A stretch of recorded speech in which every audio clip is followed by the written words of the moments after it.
Hello, everyone. Welcome to a postponed Gaming Public Radio Cast. Apologies for not having it on Thursday.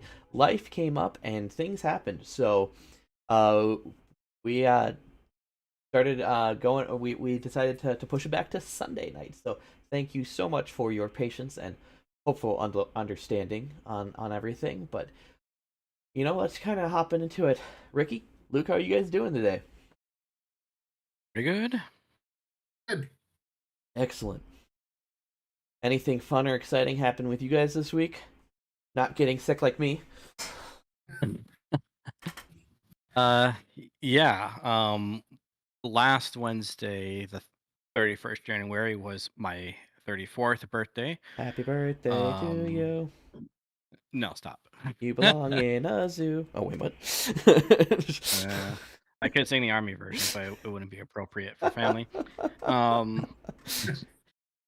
But it was good. I went on a little shopping spree for myself. I bought some Pokemon cards, including the LP holographic Charizard card, the original. Ooh, what grade? Yeah, I don't know. It's only $40, so probably That's not yeah. way up there. But the design is looks like the original. That's all I care about, because I had like that front page when I was a kid of the Pokemon cards. I had all of them except for Charizard. Oh, Now the whole front page is full. nice. So some Pokemon cards. I got this new headset. And I got something else I can't remember. Wife and I went out to dinner. And yeah. Other than that, so I mean that was basically my birthday, and it was good. And games I've been playing. So I've been playing the heck out of Pal World right now. Like before we started this, I got off like 10 minutes before 9:30. I've been playing the heck out of that with my brother. And It's a fun game. kind of what started. So he also was getting me into Elden Ring, and so he was helping me with that a lot. Sure. And the combat's kind of slightly similar, I know. but what got me into trying it again was I just watched a video on Pal World. I forget what it was called, but basically that just made me want to play it some more, and I've been hooked ever since. And Are you playing it on Steam? Xbox. Xbox. Okay. Yeah, I'm an Xbox guy. It So is- mostly I've been playing that. It is definitely better on PC than just Yeah. because the patch system is just a few ahead. But Oh, really? yes, Um, unfortunately. yeah. All I But have if you is want to try is it, just- like Game Pass or on Xbox, it definitely is the way to go. yeah, all I have is this MacBook for PC wise. Oh, But oh yeah, and my my analog pocket is on the way. nice. It What- is currently in New Mexico. What is the first game you want to play on that one? So remember when I told you a couple weeks ago, I told you Yes. guys I got that ridiculous Bible game. Yes. You gonna go with Yeah. that one? I'm gonna see what that is like. Oh, Just because I'm gosh. curious. Otherwise, Final Fantasy Adventure I'll probably try, Okay. which I know nothing about. So that was my week. Pretty Nice. good week. That sounds like a lot of fun. Happy birthday again. Thanks. Luke, how about you? Well, my week wasn't as fun as Ricky's. More so kind of sad. Oh. Oh, really? Well, not really sad, but sad for a parent, if you will. My little guy, he's 4. He's starting preschool. So he'll start preschool in the fall. So as a stay-at-home dad, am I going to do next year when it's at school and I'm at home alone? Play more So I'm games. kind of sad about that. But Yeah. it's good for him to go to school. That's not sad. That's freedom. Then my wife is still kind of dealing with post surgery stuff, so she had to go see a rheumatologist and have some Mm, test ran. Just waiting to hear back from those, and Sure. just some real life stuff, you know. And yeah. thankfully, thankfully we have video games and friends we can talk to about stuff. And as Absolutely. far as games go, I'm slowly working my way for my Last of Us Part Two platinum. I'm about 10 trophies away from that. And man, I tell you, I don't know if you guys like the series or not, but it is not a fun game, as I said before, but it's a fun game. um, it's just so violent. It's visceral and gnarly and amazing. Did either of you guys watch the documentary The Grounded 2 yet, or do you guys plan to? No. I wasn't No. planning. I've seen snippets of it.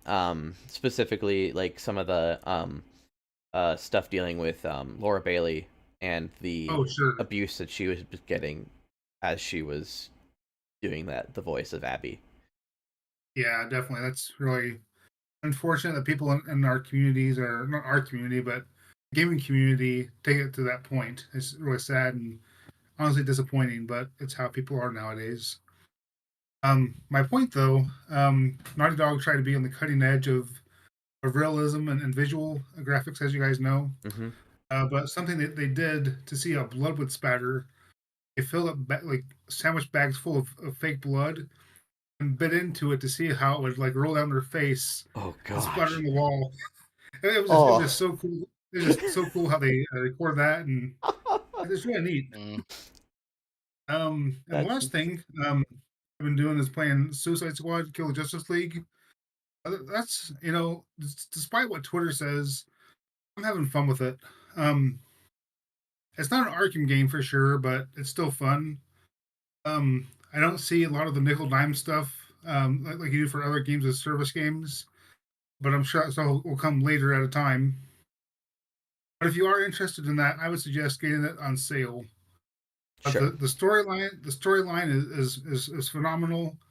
Cutscenes are top notch, and I think the gameplay loop is fun.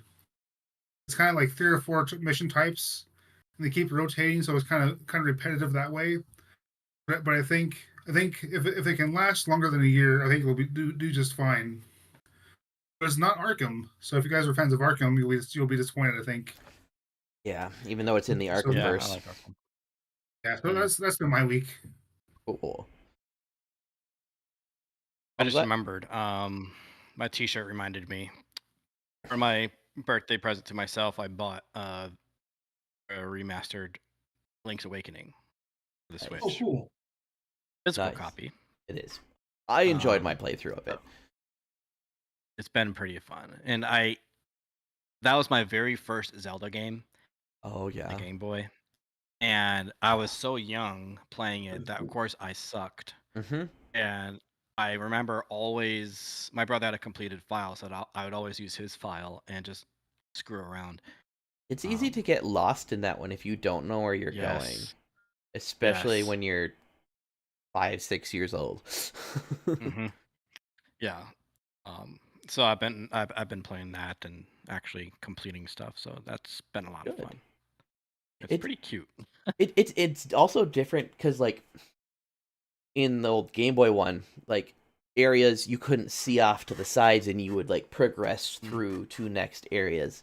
So seeing it just Yeah, like all at once is different. yeah, yeah. The screen like scrolls, right? Hmm. Old one. Yes. Yeah, this is more continuous. That's Ab- right. Absolutely. Mm. Well, my week has not been the funnest. Dealing with throwing up kids, throwing up myself. Uh, I was doing a lot of writing, a lot of um, applications um, to jobs just to try to find something. Um, I actually haven't really played any games this week. Oh, I have worked on seeing what it's like to design a game, like to make a game. I spent a little bit more time on I dabble sometimes in RPG Maker, um, which is like just something where you can design your game out. And I had done some things wrong, so I did a lot of work and then I had to undo a lot of it because it wasn't right. I made it way too big. Um, I forgot tile sets are different from pixel sets. So I made my tile sets into a 4K size thing, which was 4096 squared. That's a really big tile set. yeah. So that was an oopsie. But then it's interesting to try to go through that and look into it. And actually, some of that is the basis of kind of some of the stuff we're going to have for our roundtable discussion about AI this week. So giving you a little bit of a teaser to wait on to see how we're going into there. Because it started looking at some of that stuff just because like, okay, hey, if I want to maybe try to do something like this on my own, what are some ways that helps that I could have to get something done? So that's yeah, and like I said, real life kind of popped up last Thursday, so that's why we're doing it on Sunday in February instead of the end of or the no, was it February Thursday? Yes, yes, it was the Yes, first. yeah. I'm awake. I'm not awake. But anyway, we actually do have a couple extra pieces of news because since we pushed it back a little bit. But first, Rocksteady had a rocky and definitely not steady launch of Suicide Squad this week. I know, Luke, that you found it a fun time to play, but when it first launched, apparently, when people logged into the game and started the game up, they started the game on completed files. Yeah, that was an unfortunate event for Rocksteady and for players too. I didn't do the early access part of it. I just waited till retail release. So I wasn't a victim of that, but you can understand how it'd be frustrating for customers and for the studio too. After like it was up for an hour and then it got taken down because oof, That is strange. that's not fun, not good. I don't even know how a bug like that could come about because you haven't even like you're starting a game file and it's somehow starting at the end of the game. Yeah. I don't understand. That's above our pay grade. Absolutely. Ugh. But somebody who is a lot What better a at grade. coding, Concerned Ape, the maker of Stardew Valley and the soon to be released, well, soon I hope, Haunted Chocolatier, has stated that he's basically done with 1.6 patch for Stardew Valley. It was a little bigger than he had originally planned, um, but he's just kind of finishing it up, going through the fixing and polishing stages. And it's gonna probably be released soon, maybe in the next couple months. That'll be exciting. Um, he does suggest, um, for those for when you get it, to start a new file with Really? the patch, which is an interesting concept. Like, okay, so he like the stuff that he's putting in is going to be there from the beginning. You can totally just like play. He's like, you can totally play it from your new save file, but he's recommending a new save file just to experience everything in context, as he put it. Mm. So, Didn't CD Projekt Red do that for Cyberpunk 2077? Once they did their 2.0 release or 2.0 yes, update, they yes, said, "Hey, play with a new save file. Forget your old stuff. Just start fresh." because they completely changed the entire talent tree. Definitely. I haven't played Stardew in so long that I would start a new file anyway, so Yeah, it doesn't Same. really bother me. my save file, I That just got was to the island.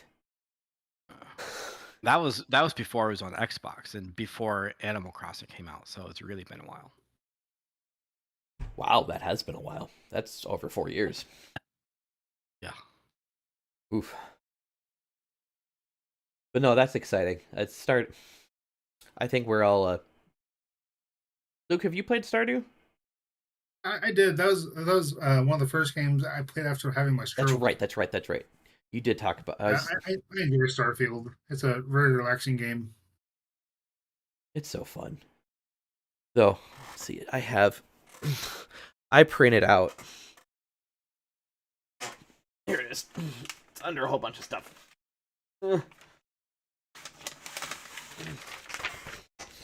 I printed out like a whole bunch of just like, hey, here's all the details on everything. Oh. Here are the things you can order from different places. Here's all the veggies and the fruit and the fish. Send that I to me because or this where is at least where you can find it to print. I just where did I get? I got this one off of Reddit, I think. Where did I get this? Because I know all of the information came from the wiki, the Stardew wiki, but somebody compiled it all together, and it's probably going to be all messed up after this patch anyway. So, but no, I will see if I can find it. Maybe as we're talking about stuff, I'll see if I can look it up. All right, continuing on because we've got a bunch of stuff to go. We probably need to pare these things down before we go through it. It's like, is this something that actually needs to be talked about? Like this next one. It's been 5 years since Metroid Prime 4 restarted development. And they sent out that tweet because 7 years ago they showed off the logo. Yeah. And so it's like, oh, they've got to be nearing completion at some point of it. Because that's about the life cycle of development for Nintendo games. Is 5 years. But at this What point, team is doing that game? I think they sent it back to Retro. Retro. I think they were the one, like, they weren't the original ones doing it, but they are the ones who restarted. So Wonder if it's gonna at this like point in how this, open world is gonna be. I have no idea. I think at this point in the Switch's life cycle, it if it's on Switch, it's a cross-platform Switch game with whatever's coming next. Because they're probably just like, okay, go bananas on the graphics. Yeah. I mean, because like the GameCube, the original Metroid Prime pushed the GameCube, as did Echoes Prime 2, if I remember right. Gosh, that was like my first person game, first person shooter, like that I actually played. Like, yes, I played some GoldenEye, but like Metroid Prime was the first step into FPSs for me. It was Halo for me. But actually, no, that's wrong. Marathon and Duke Nukem.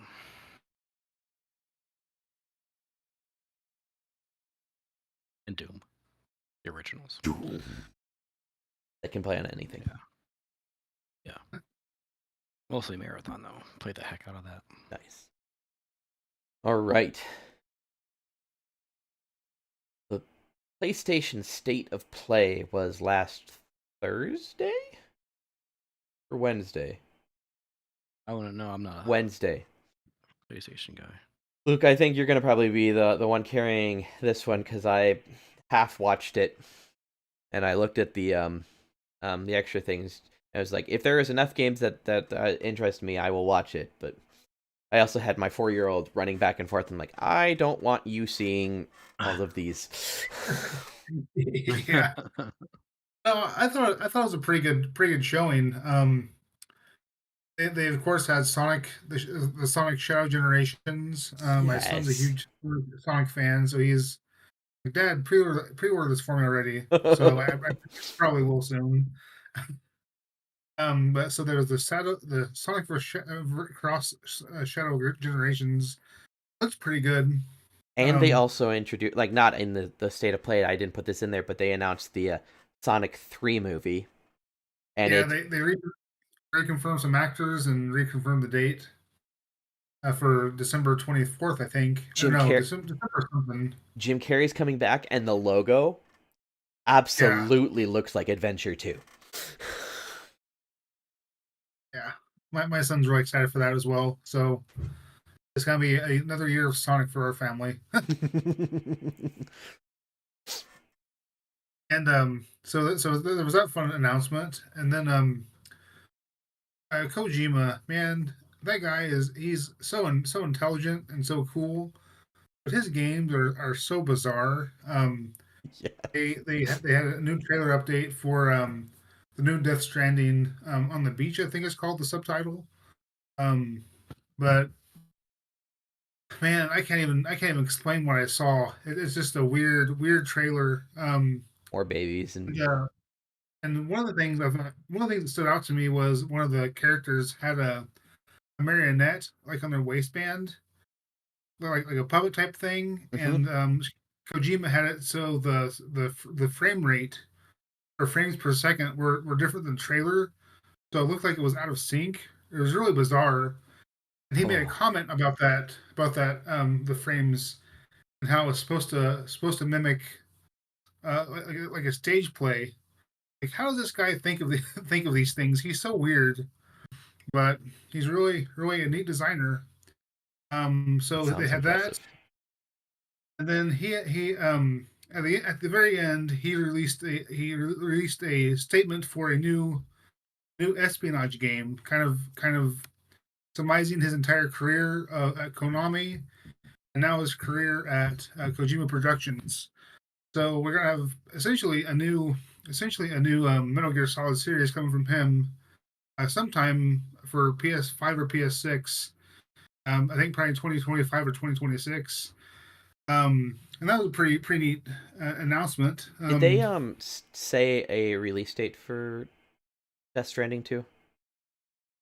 2025, just a general Okay. announcement.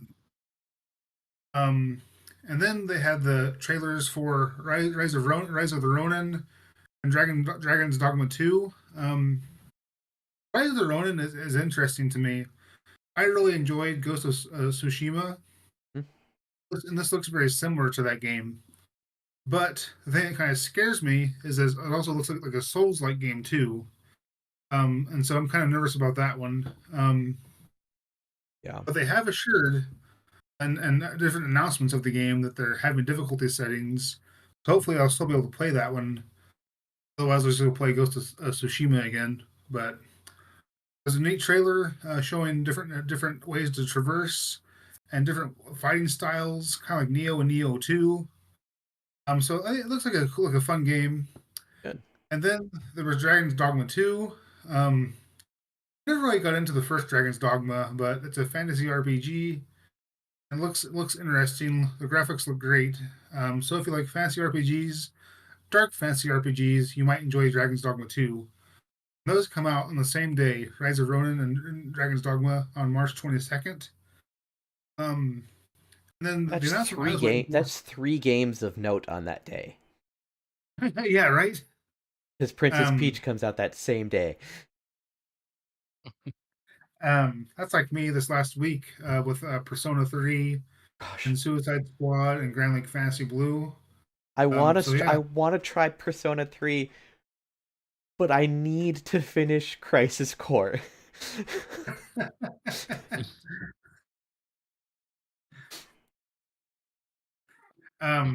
And then the game I was waiting for the release date was Stellar Blade. Um, they showed a cool new trailer, of course, new flashy trailer. Um, it's coming out in April. I think April 26th, maybe. That sounds right. Sometime in late April. Yeah, Um, and then one of the last things that they had for the day was a state of play for Final Fantasy VII Rebirth coming next week on the 6th. Is that this week? That's this week. that's on Tuesday. Yeah, holy cow! So if you're interested in the Final Fantasy Rebirth, check out that state of play.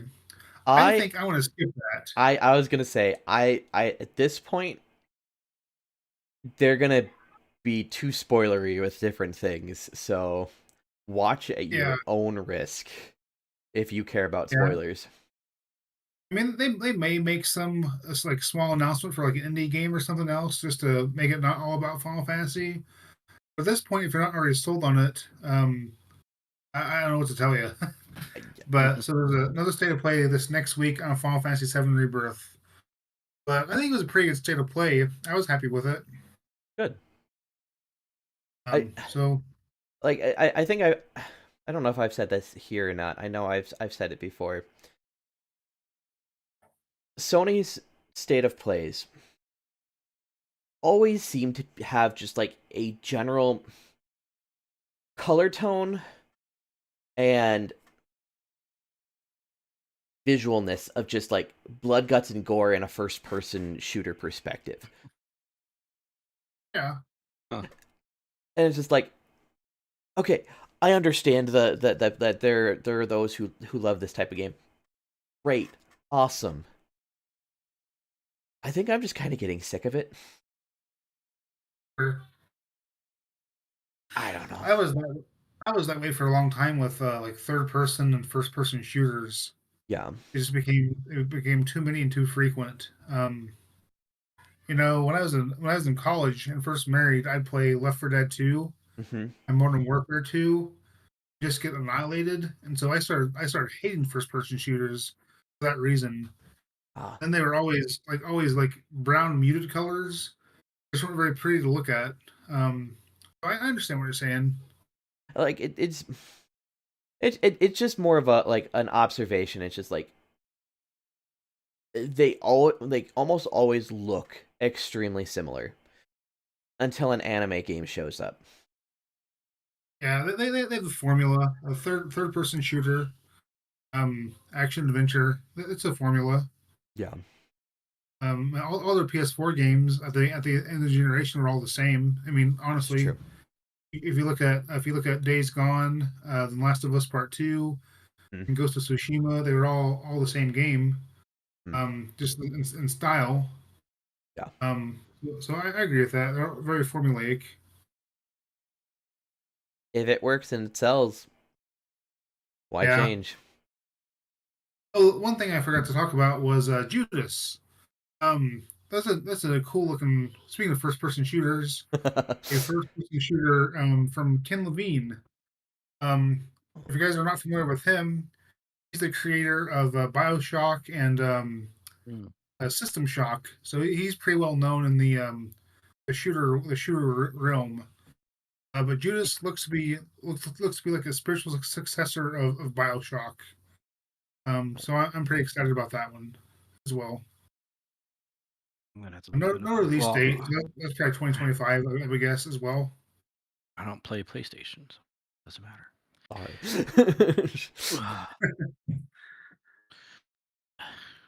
Whatever.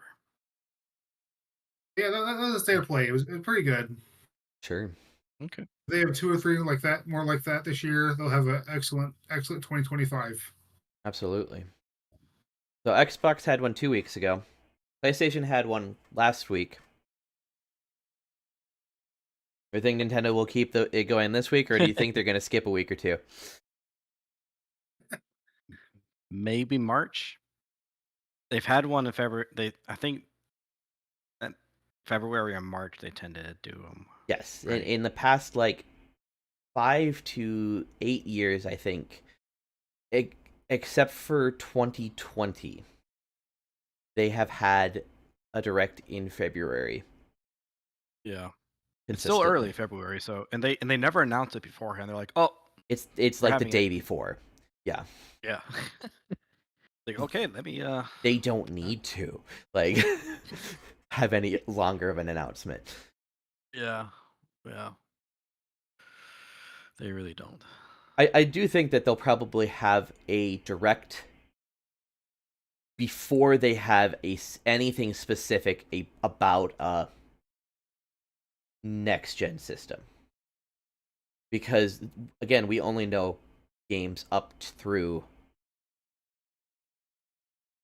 date wise up through March, probably through May, because they're probably going to have Luigi's Mansion and Paper Mario just one each month, because they've had a game a month so far from the 5 that they had in 2024. Yeah. But Destiny 2, Ricky, I know Yes. that with the PlayStation stuff, but you know what? But Destiny 2, Bungie is owned by Sony now, isn't it? Yep. You might have to hop over. No, they were gonna keep it on Xbox, so I'm good.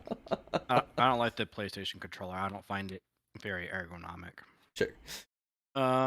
Anyway, so yeah, lots of stuff going on with Destiny 2. I just did the big one for last.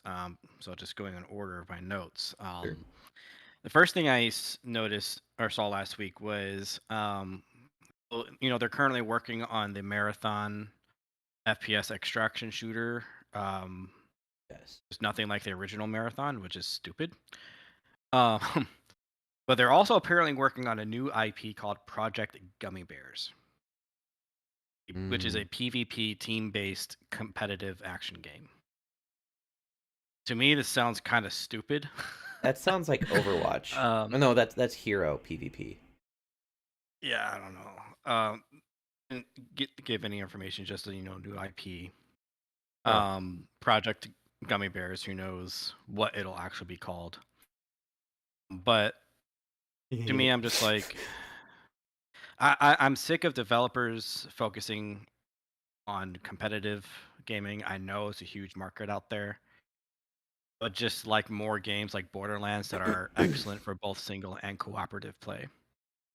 The competitive the PvP stuff though allows for more accessibility for like the microtransactions and the continuing games as a service instead of a single player. So yeah, that does make sense. It's probably a money thing. Yeah. Yeah, I mean the continuance of the game makes sense, and I think that's more justifiable than the microtransactions. Yeah. So, but I mean, I'm okay with games like Destiny having PvP options, but I'm tired of like solely PvP games. I don't know, it's just, you guys know how I feel about PvP. It's just, to me, it's overrated. I know that's where all the money's at. I know. Doesn't mean I have to like it. Next thing, February 13th, you guys know about. Mass Effect cosmetics are coming to Destiny 2, which I'm very excited about. Hunters are their design are going to look like Garrus of Icarian. Titans will look like Commander Shepard with the iconic N7 armor, and Warlocks like Liara. Yeah, and Warlocks like Liara to Sony because biotics equals space magic. Sure. They miss a golden opportunity to do this. I think on November 7th and 7 Day. Oh, Whatever. Yeah. One day before Valentine's Day, the the anniversary of the St. Valentine's Day massacre. Well, who That's what it's knows about, right? where Destiny 2 will be this next November, and I doubt it was ready last November. Yeah. Well, that's just part of their. Well, it's part. It's part of their. Was it Ubisoft that did Mass Effect? No, it was BioWare. Bethesda? Where BioWare. Yeah, that's right. There's so many big names out there. I forget who does what. Uh-huh. Um, but yeah, so I guess this might be the first BioWare customization thing they've done because they've done stuff from Ubisoft's games like Assassin's Creed. BioWare hasn't really Um, done anything in a long time. oh. well, since Anthem, after Anthem, they kind of Yeah. fell off the face of the earth there for a little bit. Which is really disappointing. That game was so much fun. Gameplay was awesome, and I know a whole lot of end game content, and the story wasn't that great. I never played Anthem. I found a new copy at Walmart for $4.75, and so I bought it. I haven't played it yet. The gameplay is very fun. I mean, you're basically Iron Man. So, anyway, so you get to like either Varys, Liara to Sony, or basic N7 guy, or Commander Shepard. Now they said that the customizations are reportedly at no cost to the players, but I'll believe that when I see it. Because typically Bungie places these customizations in the in-game microtransaction store called Eververse, which was another way for Bungie to make money to go towards things game like secret exotic missions, which we haven't really seen a whole lot of. So hopefully that form of additional revenue away with the Sony merger, because the whole point of merging with Sony was more money to do what they want for the game. Sure. And I just kind of I miss the days where you unlock customizations and other in-game rewards by the game instead of these microtransaction traps. Next thing, in case you missed it, if you are a casual player, this is really important. The next 6 weeks, there's a weekly based quest called Riven's Wishes, where you can acquire exotics unique to legendary lost sectors, weapons from the Last Wish raid, and other goodies. So make sure you do these quests to get those. It's a lot easier to do these quests to get those extremely rare pieces of loot rather than doing the raid a whole bunch of times, or the Last Wish raid a whole bunch of times. Legendary lost sectors, which are extremely difficult because you can only get those exotic gear when you do those legendary lost sectors by yourself. And it's at the cap power level, which is extremely difficult to get to. Requires an insane amount of grinding. And it's especially important because these Riven's Wishes quests are only going to be available for the next 6 weeks. It'll be 5 weeks coming Tuesday. Oof. Which has problems of FOMO, Mm-hmm. or fear of missing out, which is natural with Destiny. So I kind of enjoyed it. It's the first week I got the Warlock helm, Sanaltath mask that looks like the giant anvil. It looks ridiculous, but it's really good for race rifles and supporting your teammates, especially in raids. That's one thing I appreciate about Halo Infinite is the fact that all of their at least battle passes you can go and purchase after the fact. Yeah. Even though the game type might not necessarily be there, they'll like shift it so that it'll work. Yeah, that's people have been saying, what Bungie, why aren't you doing that? Because there's like these really cool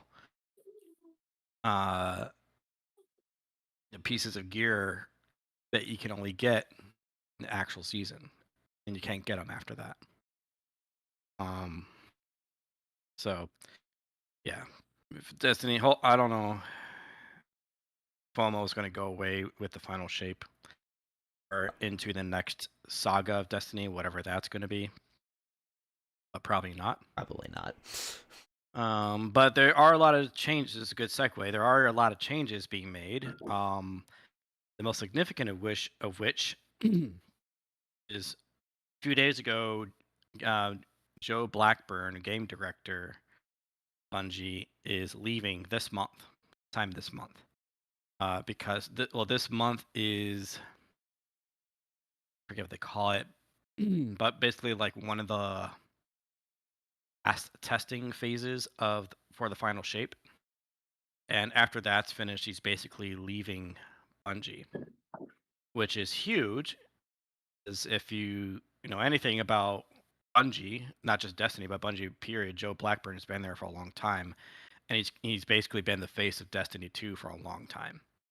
And he's done like a lot of really good things, like when at the state of the game. I don't remember when, not too long ago, a few years ago maybe. Um, Joe Blackburn basically like out personally and admitted to the things that they were doing poorly and what they're going to do to address things. So he's had really good transparency with the Destiny 2 community, which is why he will be missed. But there is a silver lining, thankfully. He's passing the torch to Tyson Green. And if you know your Bungie history, he's been at Bungie forever. He worked on Myth 2, which was back in 1998. So that's the earliest he goes back to. He worked on Halo 1, 2, and 3. He worked on Marathon 2, the Randall, which is near to my heart. Oh. He worked on Halo 3, ODST, Halo Reach, Destiny, Master Chief Collection, and some Destiny 2 stuff, especially Shadowkeep and the Witch Queen. So this is a really guy to pass the torch to. Good. So if it weren't Tyson Green, I would not be optimistic about this change in management. If there's anybody take over, it's Tyson Green, because he's been at Bungie for freaking ever. Awesome. So yeah, that's so I'm because of that, feeling pretty good about the final shape and the future of Destiny. Awesome. Tyson Green's taken over. Fantastic. That's basically all the Destiny news. Sure. Just a few random little things. Final Fantasy Pixel. If you got the Steam version of it, way back when, you know that there were some cosmetic issues that a lot of people were not the happiest with like especially with font and font typing and sizing and all that other type of stuff, and how they had fixed that in some of the console releases like Switch. So they finally pushed the patch over onto the PC version, so that it's on the same patch as the console version. So that's exciting for anybody who had a bone to pick with that. More news on Pal World. Pal World has had 19 million players across both Xbox and Steam. 12 million on Steam, 7 million on Xbox in the first 2 weeks of the game's launch. And I think on Steam, I don't think it passed the all-time highest of concurrent players. I think it was still a few 100,000 short of probably. was it Counter-Strike 2 or what? I don't remember, but it has risen to the top of the leaderboards for highest consecutive player base at a singular time. So it was like This is 12 just the beta phase. Yeah, actually almost like an alpha phase. Yeah. So like say there were 12 million copies of it bought, a sixth of them were playing at the same time. That is absolutely unheard of for a game. Like I just jumped onto this one. Like a Dragon sold 1 million copies in their first week, which is fantastic for a JRPG. Like it's astonishing, and I know Grand Blue Fantasy also actually I think they no that one outsold what was the other game that Persona 3 I think. Mostly probably because Persona 3 is on Game Pass. But those three JRPGs have done very well for their first weeks, but they're like nothing like Palworld. Palworld is an anomaly. Yes. It's literally what pretty much every video you'll see has been saying, that it's what Pokemon should have been. Scarlet and Violet, that is. Probably without the guns. Yeah, and the chopping your pals to meat And capturing humans. and yeah, and launching your pals out of a rocket launcher and blowing them up. Try this game. It sounds ridiculously awesome. Try it still. It's so much. You need to try it. It's so much fun, dude. Like I did not expect. I am not one for like. It's got survivalist parts to it. Like you have to. It is mostly a survival game. Yeah. Eat food. You have to eat food, and your pals have to eat food. You have to collect materials to craft. And in those games, I typically hate those games. It's so much fun. Like just the way you go about doing it, especially when you have all your pals doing the work like little slaves. Yeah. It's fun. And that's the only way to really progress is to have your workers do their work. Yeah, pretty much. You got to make sure that the working conditions are good, so they don't, pressed or whatever. But the game helps you with that. Yeah. Like, oh, you got to do this. It's a pretty good time. I think you have Game Pass, right? Yeah. Just download and try it one night. Yeah. Yeah. For a few hours. All right. Let's keep it going because I know our last topic is probably gonna go long, so let's keep pushing ahead. Halo Infinite, since it is February and Black History Month, they have all sorts of gear and cosmetics, basically. That's where the things that you get for Halo Infinite. The visors, the weapon decals, the armor decals, the banners, all those other type of things. Those will be available just by logging into the game and probably playing like a match, and then you are able to have all of those on your account. So, what's funny, the picture it shows for that, when I saw it, I thought it was a Titan from Destiny 2. They do look similar. It looks just like a Titan, I'm telling you. And some news that came out, I think it was just today, right, Luke? The Like a Dragon thing? The Xbox games release, other than Hi-Fi Rush. So yeah, it's not really I think anything official, but Twitter today has been insane with yes, people talking about Xbox games going to PlayStation and going to Switch. Basically, the rumored digital Xbox is going to be the main thing for Xbox. So they're going to keep that Xbox going.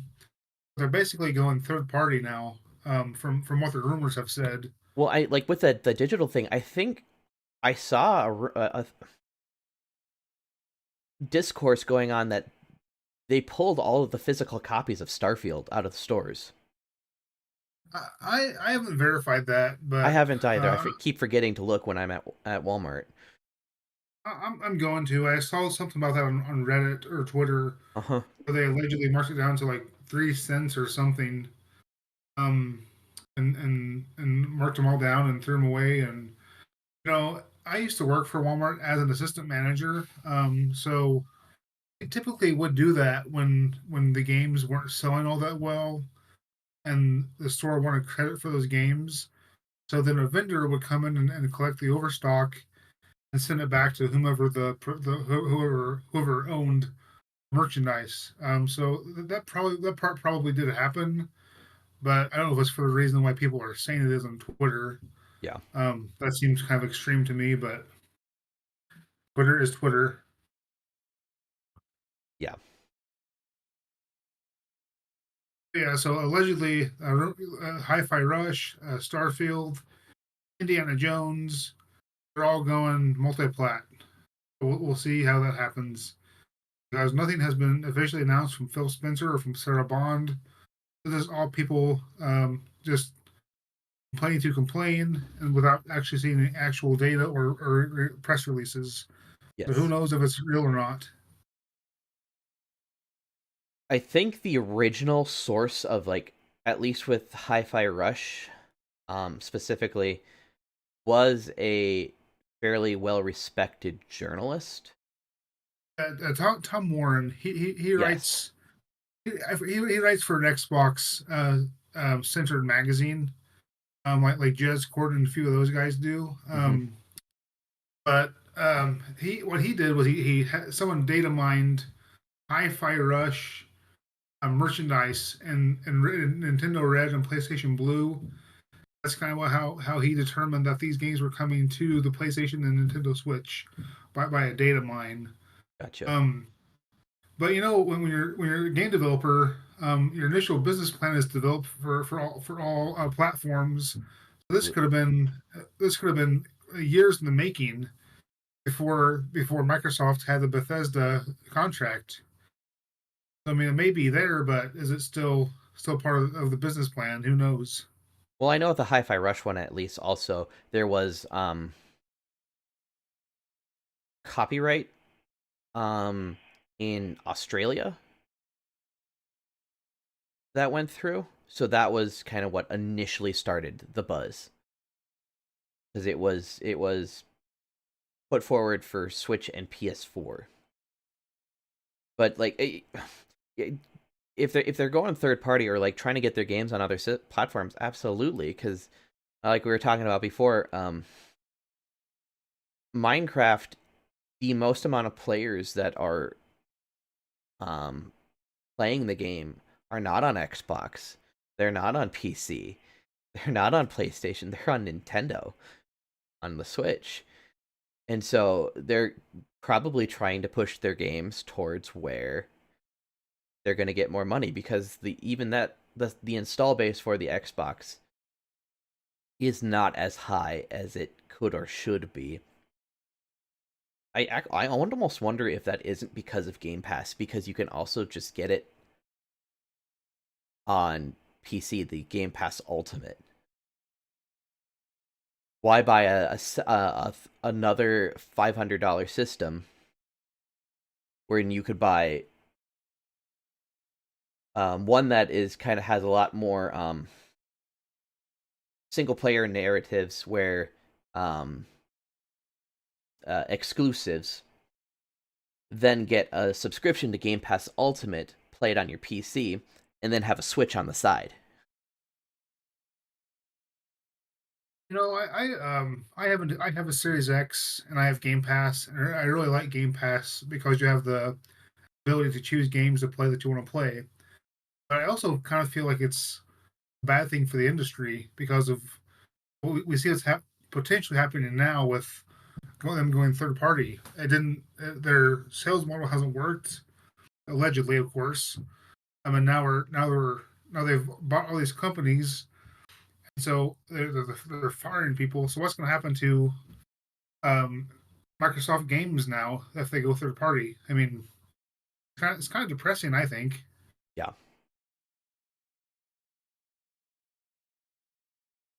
Ricky, you're the Xbox guy. What do you think? Um, going to other consoles. I think it's um, and because a lot of uh, criticisms Xbox usually gets is, oh, you guys don't have like a lot of um console only games or Xbox only games. Yeah. Um, They really don't have and any exclusives. yeah, that's where I was looking for exclusives. And on the one hand, I don't really care about Xbox having exclusives. I I mean, my very first Xbox, the original, I got it because of Halo, Mm-hmm. but I stayed with it because I do believe it's the superior console. We can debate about that, you know, till Jesus comes. Yeah. But at the end of the day, it's all down to preference, and that's my preference. I mean, Mm-hmm. I don't care if people enjoy PlayStation. If that's what you enjoy, that's what you enjoy. Good for you. So just leave me alone with my Xbox. But on the one hand, I don't care about exclusives, but the other hand, when it comes down to what makes Xbox unique, other consoles, what else um besides better online play, what else does it have going for it? Yeah. Mm, It is struggling for an identity. Right. That's a good way to put it.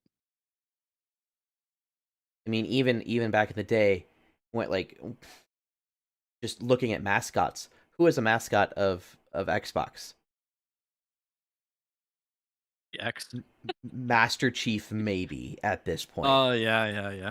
Yeah, that's right. Um,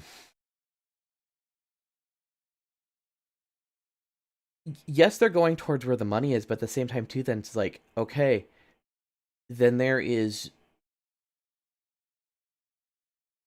less of a reason to purchase the actual hardware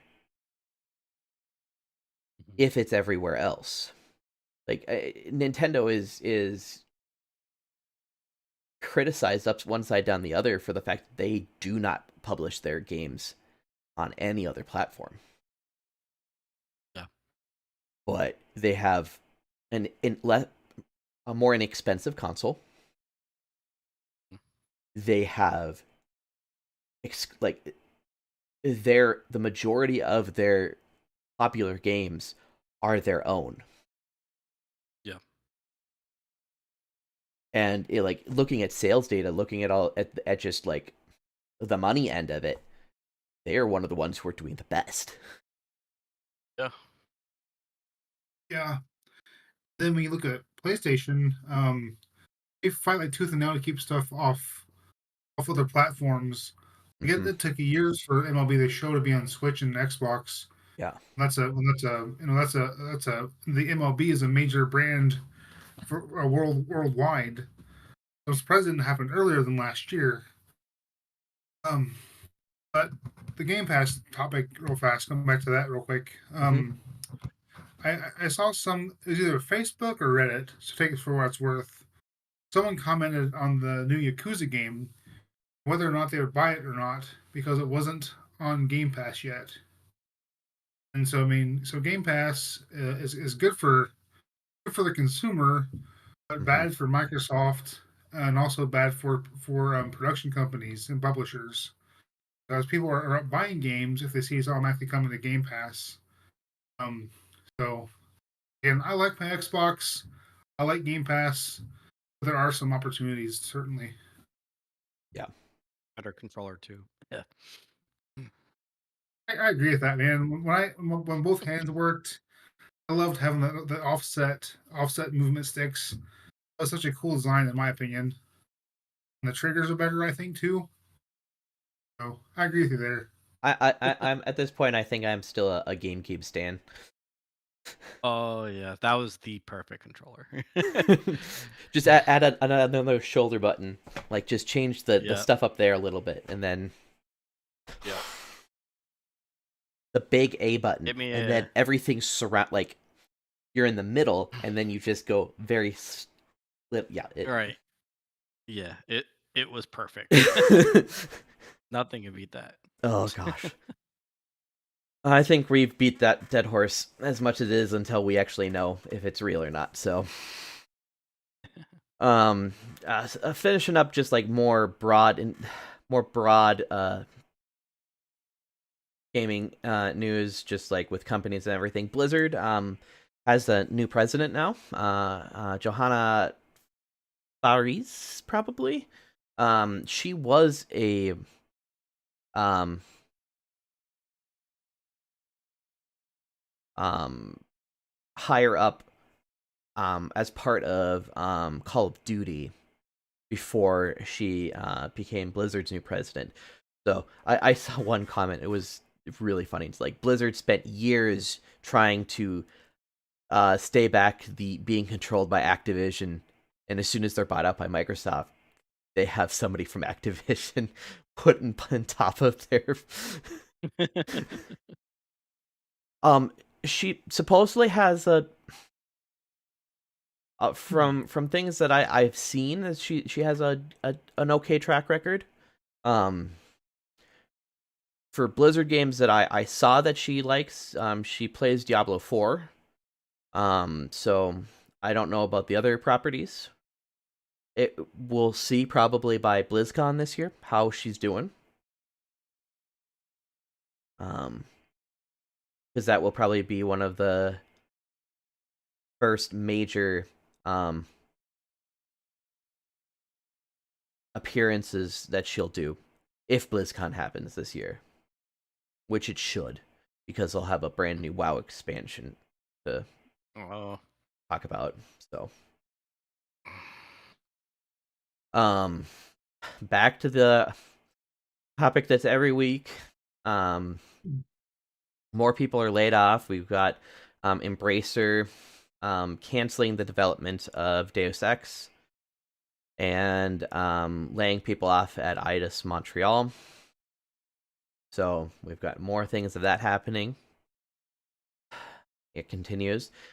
Reports came out in the Blizzard purge that their esports division, which was 72 people strong, reportedly had 60 people in that department laid off. So for their esports, they only have 12 people left. wow. Supposedly. Way to kill an aspect of your company. 12 morale. people cannot do what 72 could. Yeah. Oh man. That is 5 times more. That is 6 times more. Like, each person does the work of 6 people. Yeah. That's not. crunch there. That's not possible. Nope. I think it was it like blueprints?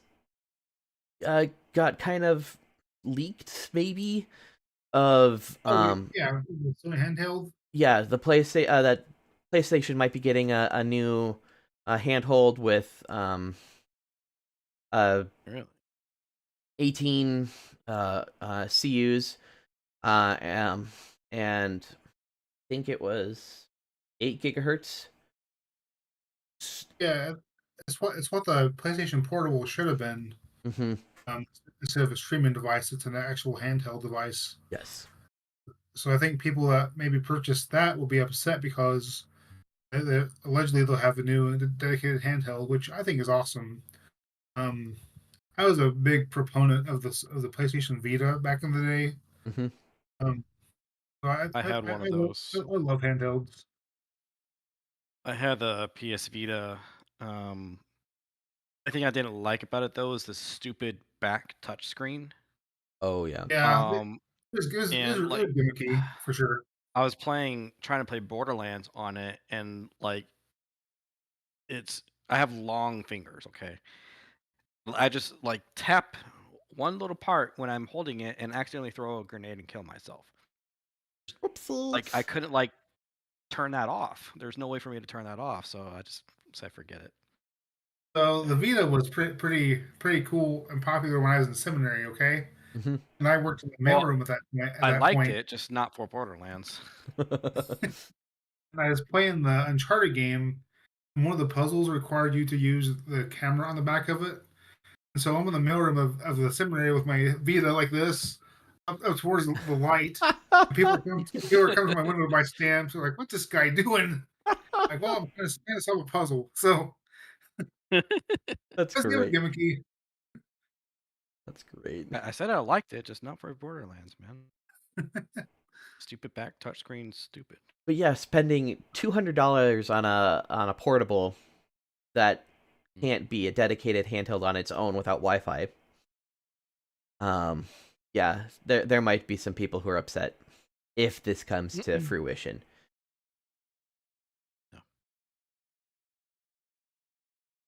Keeping going.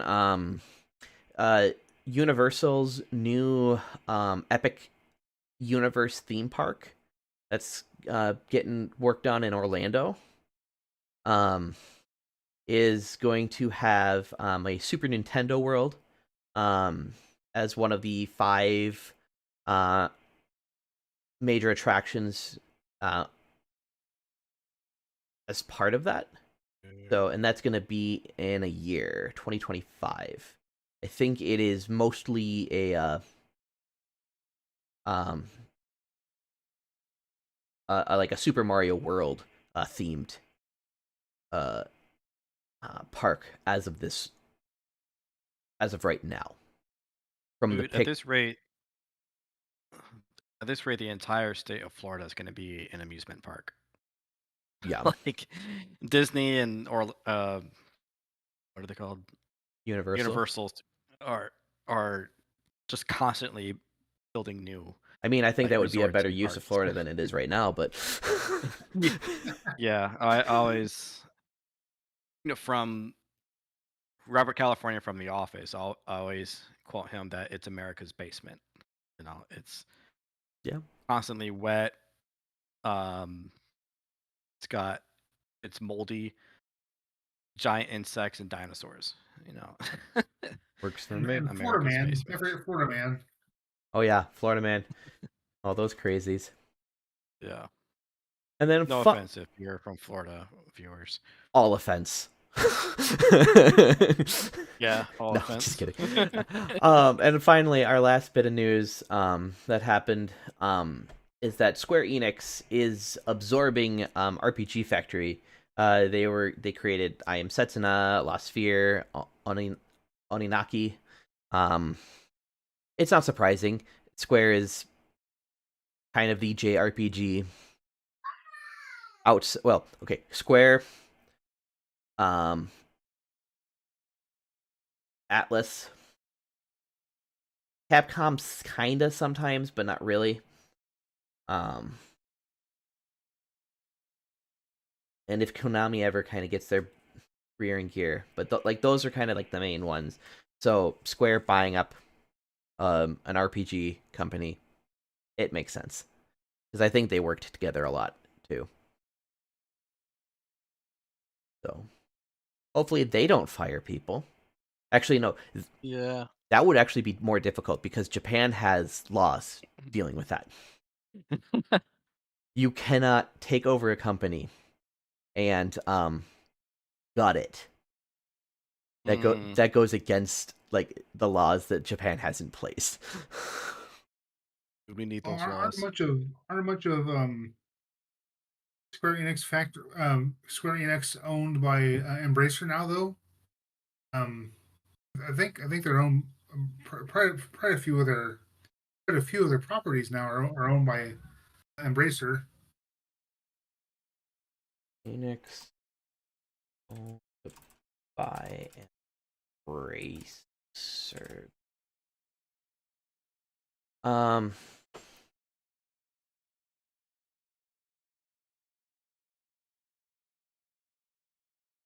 No, Embracer bought different assets from Square Enix. Crystal Dynamics, Eidos Montreal, and Square Enix Montreal.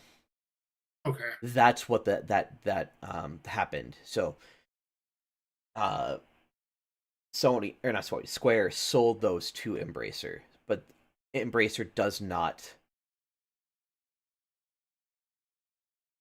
I don't think they have a controlling amount of stocks in Square. Well, that's good. Yes. I'm just with so many things happening with Embracer and Tencent, you never know who's on the chopping block next week, and that's refreshing to know that they don't own Square Enix. I think Square is doing fine. Like, I think they sold those off because those companies weren't doing, like, the games that they were creating were not as profitable as some of their main assets. Final Fantasy, Dragon Quest, and what is the other big Square one? Kind of Kingdom Hearts. So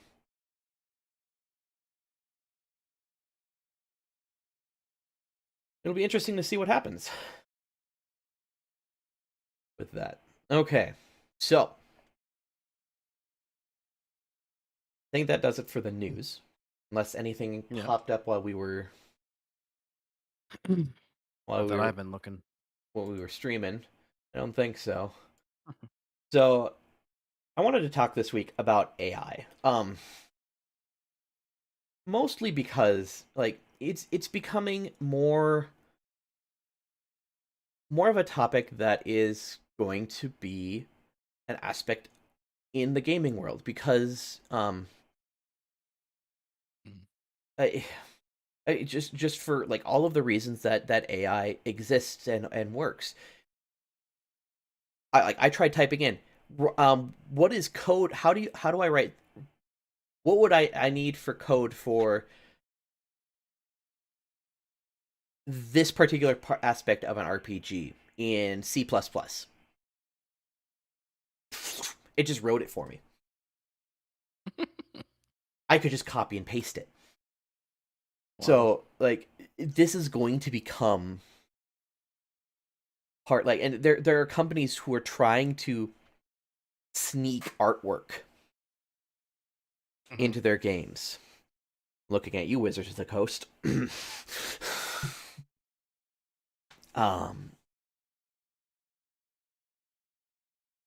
And so, like, we kind of wanted to talk about, like, how does it work? Are there pros and cons? Is it okay to use? And those are kind of like the main questions to kind of just like bracket our discussion for it, because we could go off completely on the deep end of AI. So I guess we're going to start. What is it? Do you guys have any definitions for what AI is? Aside from artificial intelligence? Yeah.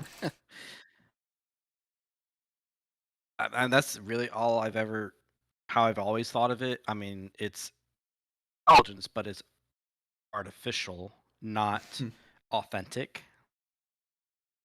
And it's not innovative. Well, computers as a whole, like programming language by itself cannot be innovative. Because like that's part of the problem. Without innovation, you can't really have progress, especially humanitarian progress, in my opinion. Well, I'm taking a coding class right now, and one of the things that they are stressing continually in it is that the program is only as good as the person writing it, and their logical thought process in how to make the program, how they write the code. And so AI, from some of the different things that I've been trying to learn and work with, is that Sure, it has its parameters, but what those parameters are is really pretty much a great search engine in itself. It's going to take anything and everything that has ever been made and put online, bring it into itself, look through it, see where things are similar, what things might be different, and likely just take all of the similar things and categorize them so that when you type in, give me a format for a resume, Mhm. it will just give you a format right there. Find the keywords in this block of text. Yeah. Summarize this reading for me. How does it know how to do that? Well, because it's slowly been learning through all of the uses that it's done. It asks itself that question, and people will go through and test AI like ChatGPT and say, yes, you're doing this right. No, you're not doing this right. This was not um, what should have been found in this little bit. So that is just a very basic understanding of what I've been able to find as to what AI does or how it works. Is that it's just Ah, literally a large encyclopedia yeah. that is slowly processing to try to learn how to Mhm. give it out. Mhm. So I put in our on our agenda that I have lots of thoughts about this, and Uh-huh. I think if I say what I have to say, it'll segue us into is it should we use it and stuff like that. So, and to let our viewers know right off the bat, since we are all pastors, I can't help but think about this in a theological way, but there are very practical aspects to this. Yeah. Um, so the first thing I'll say is the opposite of AI, I think, is not authentic intelligence, but rather true wisdom. Um, so Okay. Simple. how can we use wisdom with it, and is it a danger to wisdom? Basically, There is the I see difference between knowing everything and understanding how to. it. Yeah. And like when whether or not you should use something and when you should use it. Like Hmm. when I'm counseling uh people who are going to get married, I always um tell the soon to be husband, a smart man knows what to say. A wise man knows whether or not he should say it. Yep. So just apply that to AI. And the other thing is one of the I see a Gnostic tendency with AI. And for the viewers who don't know what Gnosticism is, there's a lot of stuff that goes into Gnosticism, and there are different Gnostic groups that are different. But one of the common denominators among them all is that basically the spiritual realm is good, therefore all spiritual matters are good. Material things are bad. Um, and this can either bring you to um, hedonism, because all material things are bad. It doesn't matter that you indulge in, you know, overindulge in material things that are bad for your body. Or the other end of that is asceticism, where you escape from those things, which is where you get um, extreme monasteries or um, other types of retreats like that. There is, I see, a Gnostic tendency to it some modern examples of Gnosticism is this, Facebook trying to go from Facebook to Meta because of the metaverse, and Mark Zuckerberg wants everyone to interact through these headsets and their virtual versions of themselves, which aren't real. It's not physical. It's not matter. It's digital. Spiritual, meaning immaterial. So there are Gnostic tendencies with AI that I see with this. A heightened focus on the immaterial rather than the material. It increased, like Gnosticism, AI, I believe, increases falsity and illusion. How do we ground ourselves in reality? How do we know what's real or true? Can AI help us know what is real or true, or does that make it does it make it more difficult, blur the lines more often than it helps things appear more real and true? One thing to keep in mind, always I always think of Isaiah 40 verse 8, the grass withers, the flower fades, but the word of our God will stand forever. So that there's a fundamental difference between God's word and man's word. God's word creates reality. Man's word is almost always some form of a lie, some distortion of the truth. I mean, just read the first 3 chapters of Genesis, right? Speaking of Genesis, when you read the Tower of Babel in Genesis 11, they were building a tower, but what they were really building was a name for themselves. That's what they say, and we want to make a name for ourselves. But instead, what they get is nonsense. They no longer speak one language anymore, but multiple languages, and they can't understand one another. Therefore, committing great acts of evil is more difficult for humanity. The way I heard another pastor describe it was, he said Babel was like an automatic shutoff. Humanity was about to destroy itself, and God stopped them. This automatic stop.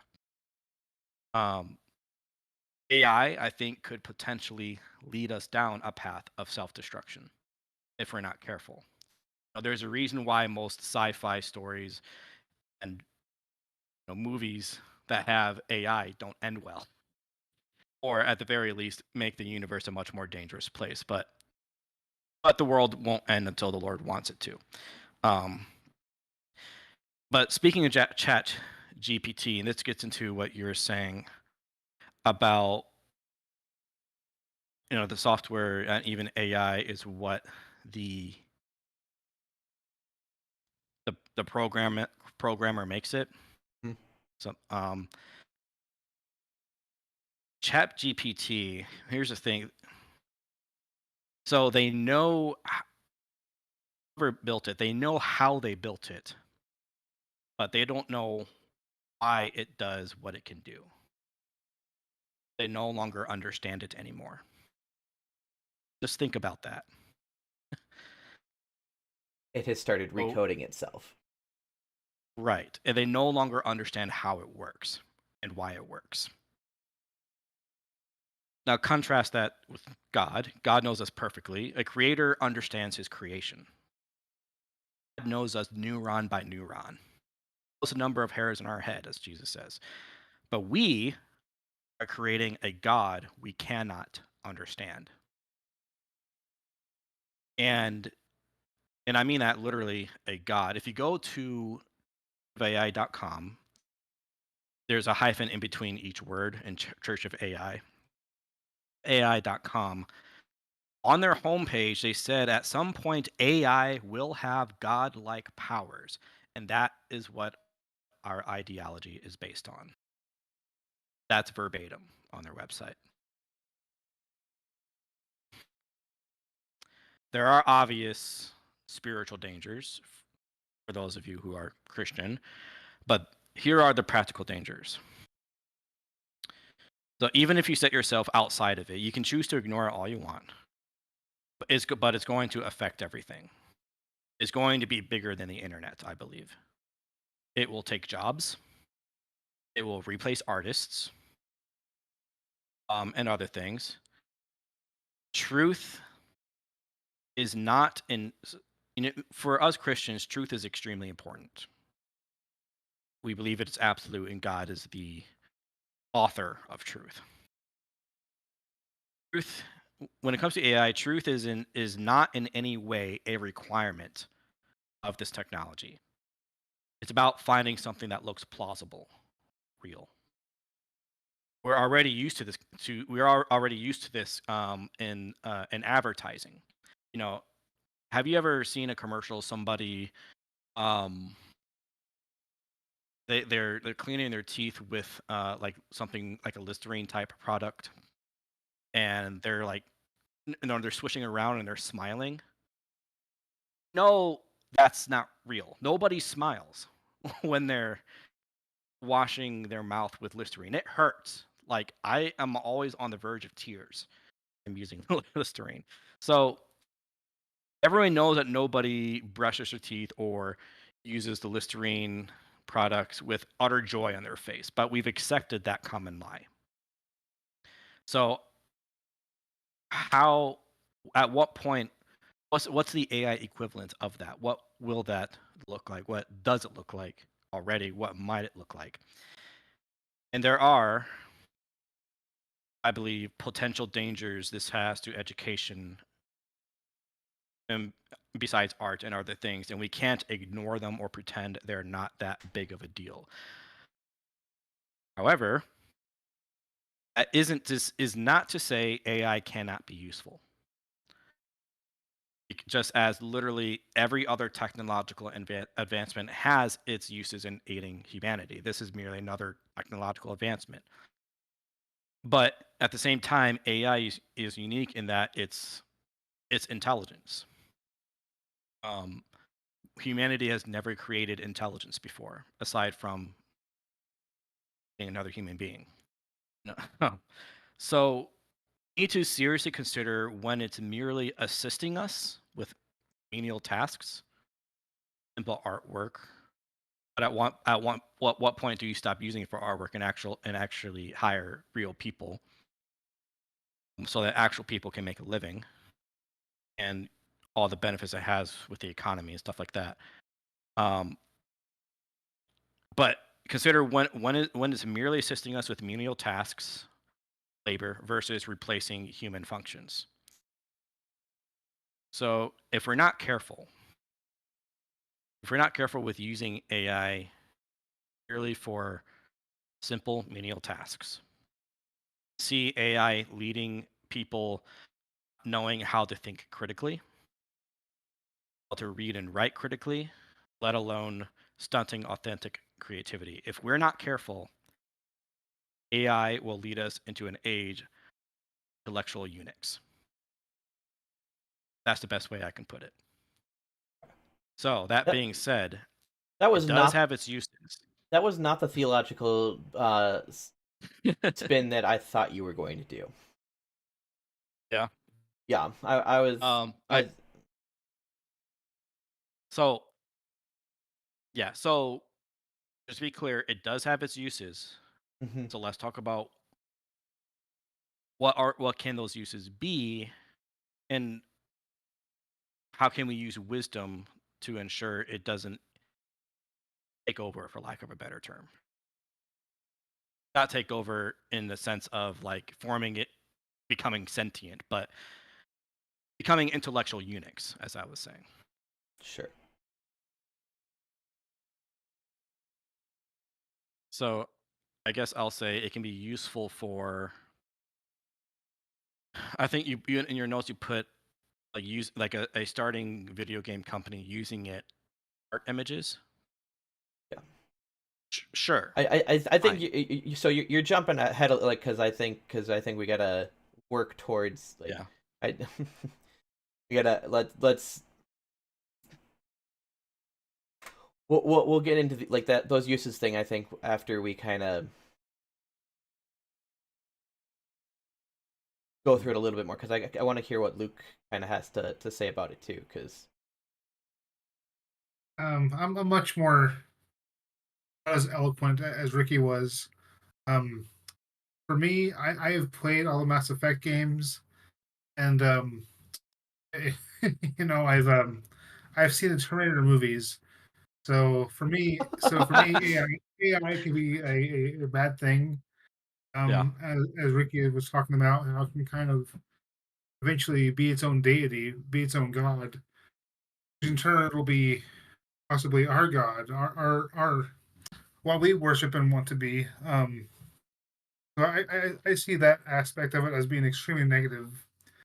But I also see AI as a useful tool. Um, for me in my house, we have a few simple AI things like you guys may have. We have a few Alexa units. We use a GPS on our phone. Um, there's just the internet, a Google search. I mean, Yeah. we do use AI in our house. So for me, it's a useful tool. It can also be very dangerous. The thing that bugs me mostly about AI is that it takes jobs away from creative people, whether it's Right. artwork or people writing for outlets. I recently applied to be a staff writer for a company, and the stuff I submitted, they have to run through a test Mm-hmm. to see whether or not my articles are my own or if they're through Chat GPT. So that aspect of it is annoying. The fact that some outlets are going to be using AI instead of staff writers. So it's damaging to people that way. Um, but ultimately, it can be good if we use it appropriately. If we use it as a tool Yeah. for our benefit. Mm-hmm. Yeah. So that's my thoughts on AI. Yeah. Well, you said help me come up with an analogy. So Okay. a hammer, a real hammer. It's a tool to help us to make things. Mm-hmm. You can use it to make gods, and you can use it for murder. So think of AI as a digital hammer. When is it a tool to help us? When does it become something we use to create our own god? And when do we use it to break the fifth commandment, to harm our neighbor? So think of it that way. Sure. Funny how the commandments always come into play. How might AI help us break the commandments? Yeah. If it, don't do those things. Yeah, and that was kind of where I was thinking you were going to go more with the theological aspect, because the Mm, concept of it is more of a stealing thing, where it takes from other people's work. So that's where I thought you were going to go with it. Um, I, yeah, that definitely does relate. But yeah, I I can understand like some of the points that you're making for the theological thing. Um, I think that's just with anything in general, though. Like yeah, the arguments that you're using can literally be for any creation that we have, whether it's sports, whether it's other types of technology, whether it's blankets or couches or food, yeah, like it, and so yes, there is the concern for having it take up too much of our focus in our life. Yes, I understand that. I think we should be careful in how we use our language for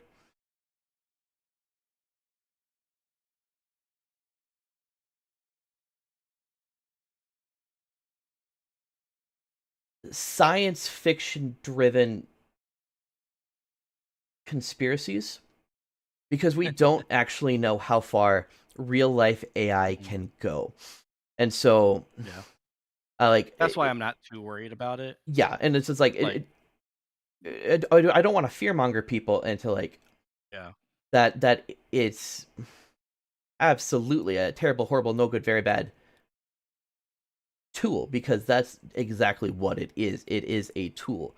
I do think there is a problem with it, how it does take its information, because not everyone has given their permission for their Right. content to be used to help it learn.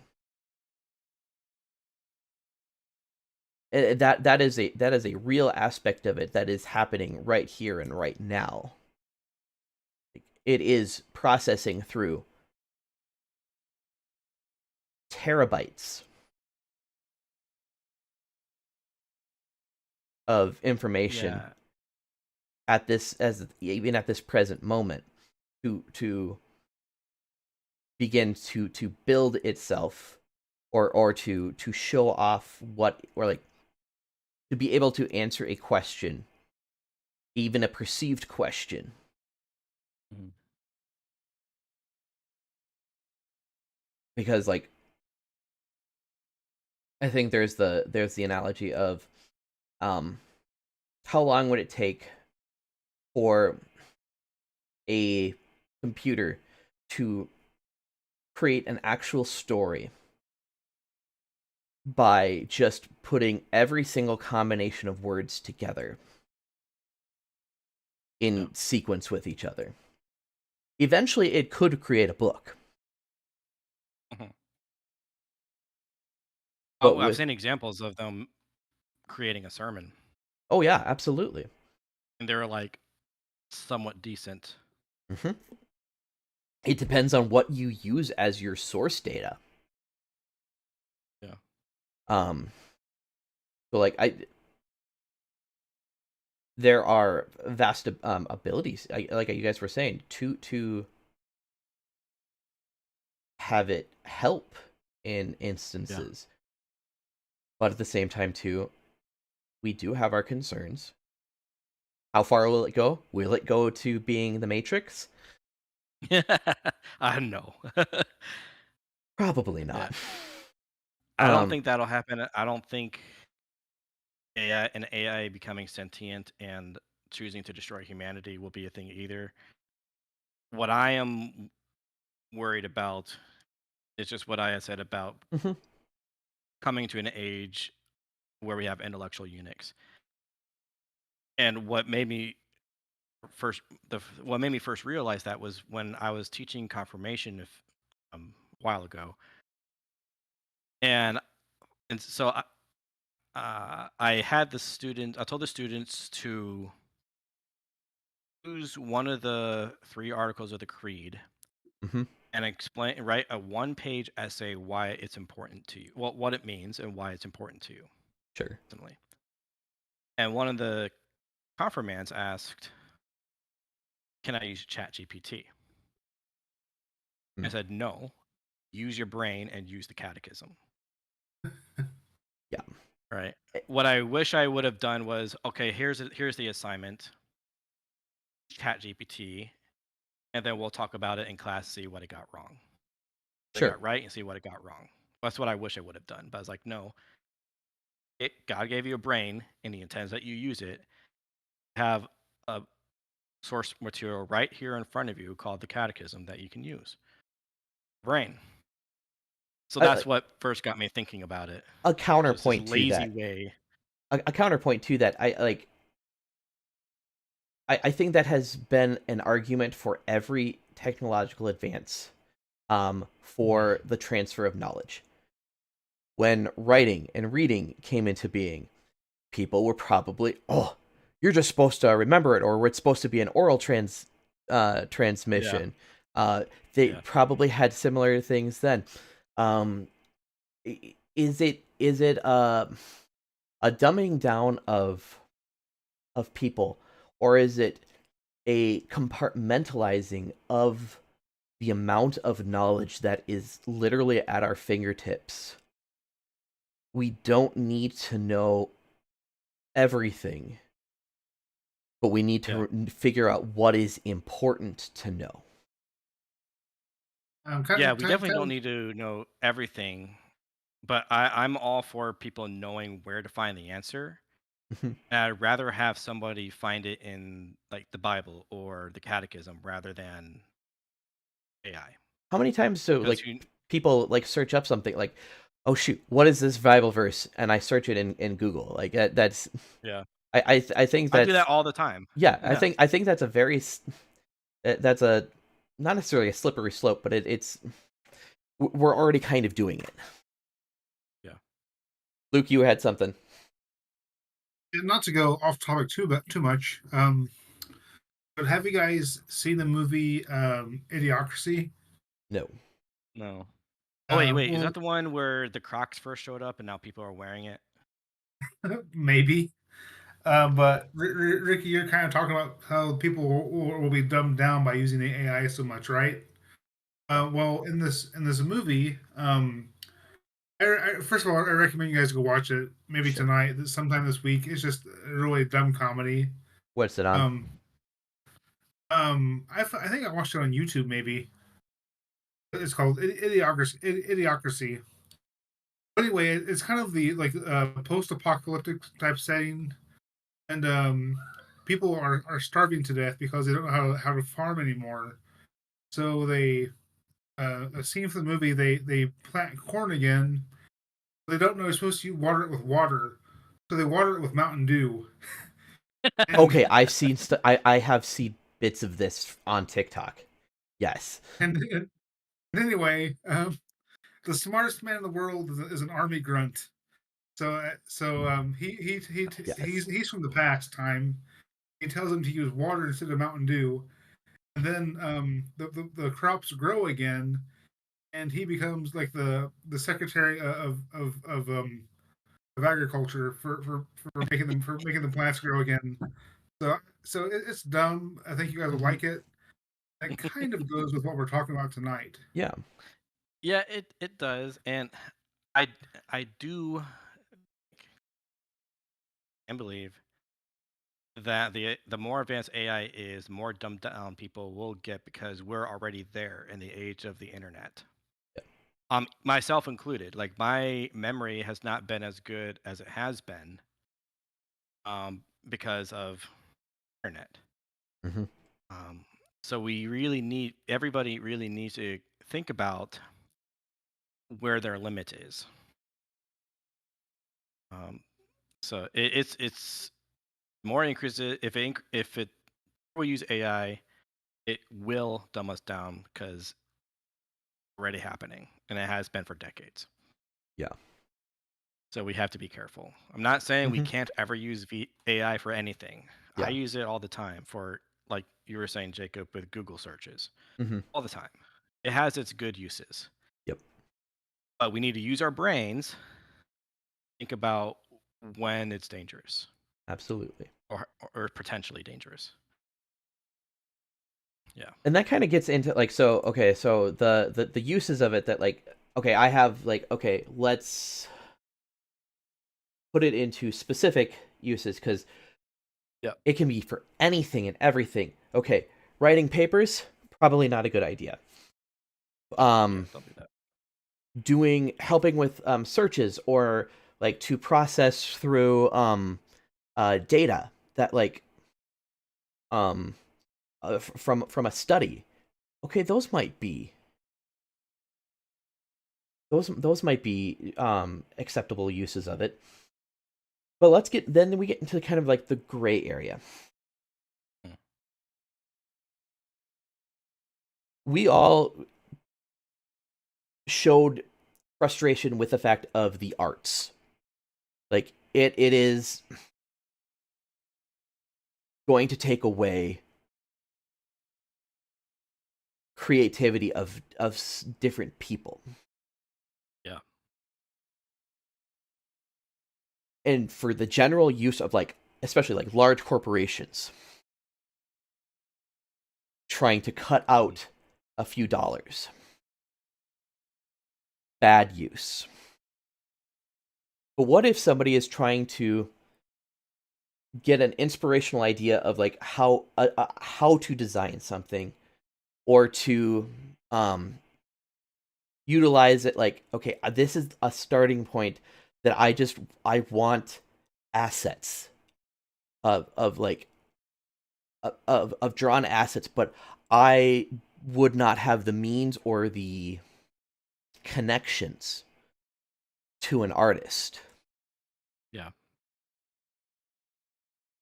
Is that okay to use AI to like make me a a scene and then like you paint it out in words and see if it actually creates it?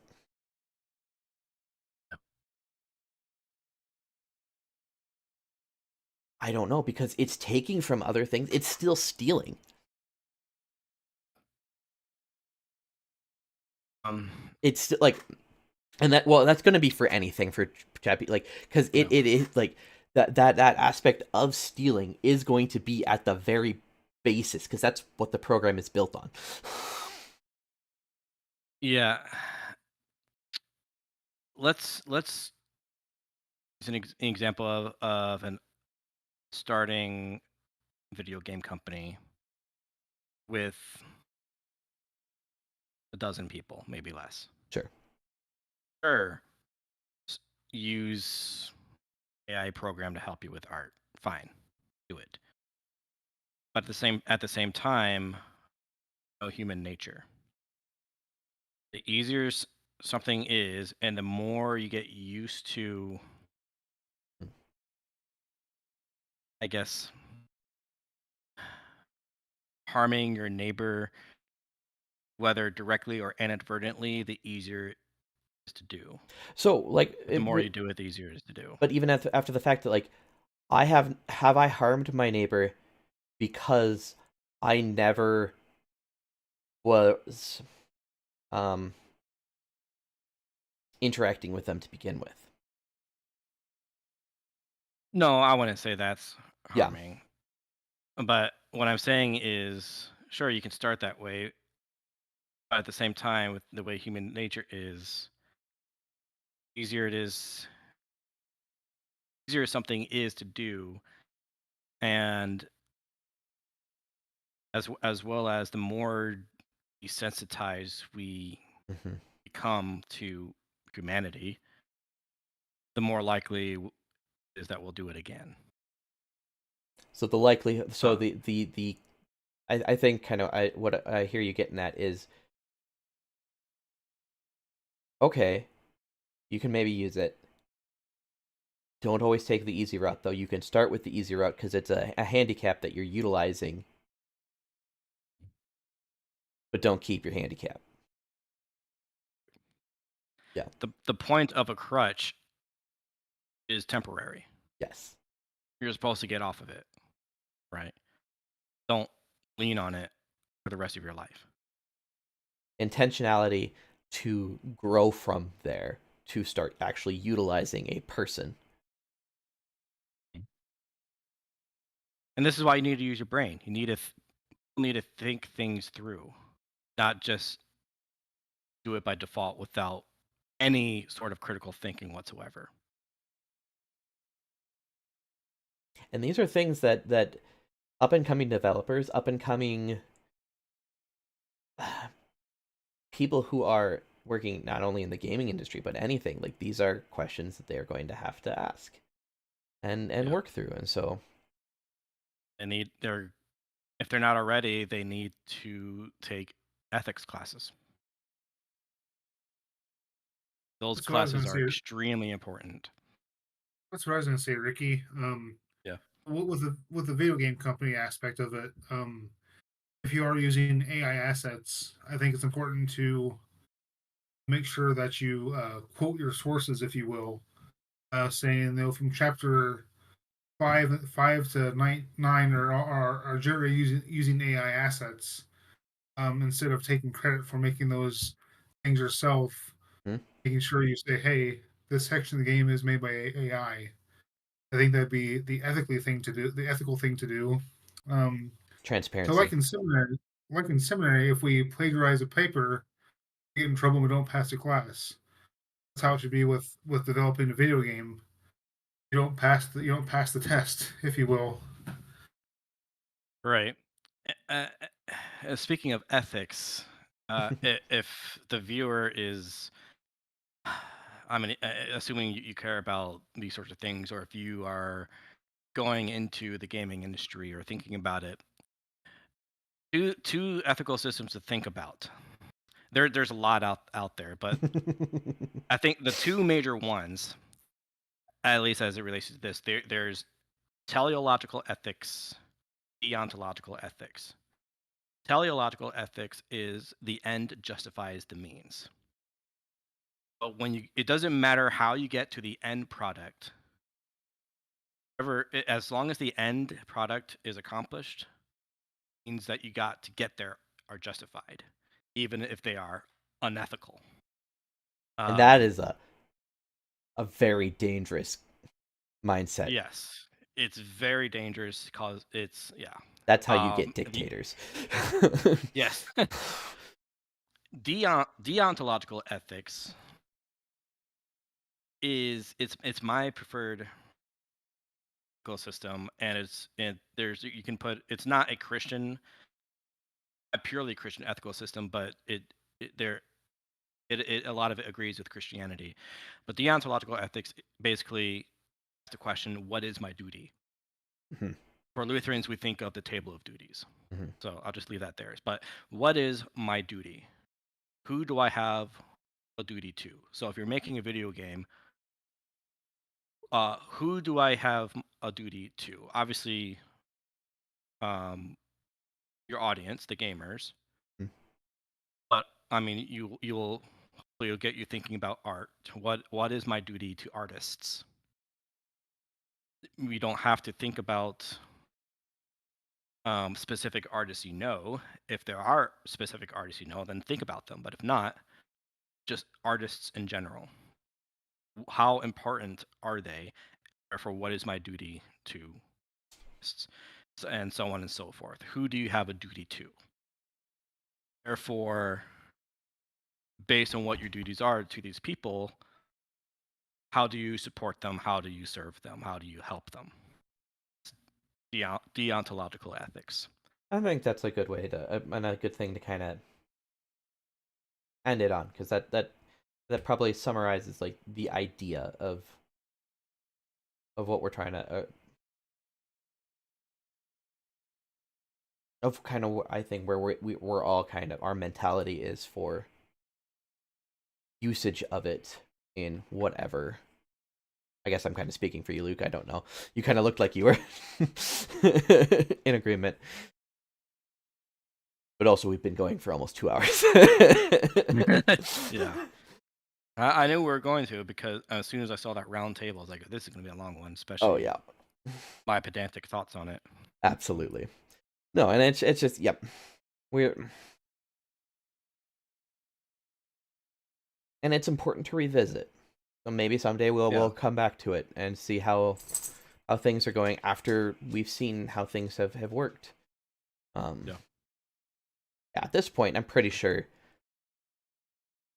quite a few, or like more than we would know, video games have utilized AI in some way, shape, or form. Oh yeah.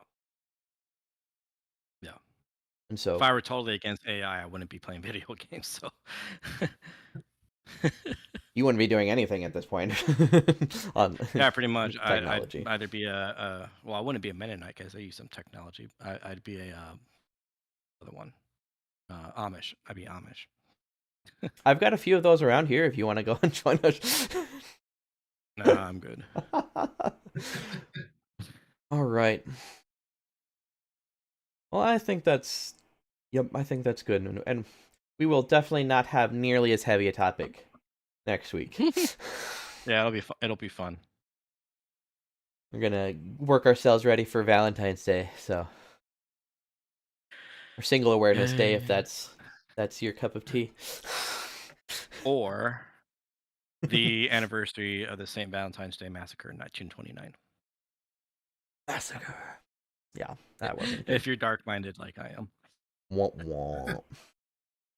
Or St. Valentine, even better. Well, anything else, guys, that you can think of that would be for this week? All right. Not for me. No. Lesson of the day: use your brain. If I only had a brain. That's Yeah, don't be scarecrow. Be a human being. Gaming Public Radio is made possible due to our love of gaming and desire to do more for this community. If you'd like to support us, thank you so much for watching and or hearing us. Please hit that subscribe button if you want to see everything new when it comes on out. You can find GPR Cast episodes on your favorite podcasting platform. You can find Luke at Good Fight Games Podcast in Good Fight Games 618 on YouTube, where he talks about accessibility, and Good Fight Games _ on Twitter. You can find Ricky at Righteous Lutheran with a W and no A on Twitter, and Righteous Lutheran on Instagram. And you can find me at also with a W before that, at Hallowed Foxmoon on any platform of your choosing. Thank you again for watching. God's peace. You can find more content for Excellence of Gaming right here on GPR. Thanks again. Bye.